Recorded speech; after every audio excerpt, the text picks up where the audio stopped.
Brexit ou pas, entre la France et le Royaume-Uni, c'est l'entente cordiale. Voilà le message qu'Emmanuel Macron et Theresa May ont voulu faire passer à l'occasion de leur sommet bilatéral.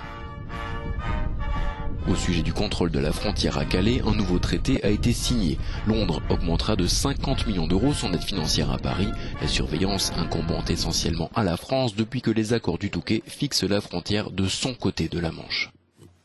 Nous renforcerons les infrastructures de sécurité avec davantage de vidéosurveillance, des clôtures et des technologies infrarouges à Calais et dans d'autres postes frontières. Ces investissements rendront les frontières britanniques encore plus sûres. Interrogé sur le Brexit, Emmanuel Macron a déclaré qu'il ne pourrait y avoir un accès différencié au marché unique européen pour les services financiers, tandis que Theresa May s'est dite convaincue que la City resterait un centre financier mondial majeur. Je ne suis là ni pour récompenser ni pour punir. Mais j'ai une exigence, c'est que le marché unique soit préservé. Parce que c'est un acquis de l'Union européenne. Et c'est l'une des bases de l'Union européenne. Donc maintenant, le choix, il est du côté britannique. Il n'est pas de mon côté. Mais il ne peut pas y avoir un accès différencié au marché unique dont les services financiers font partie.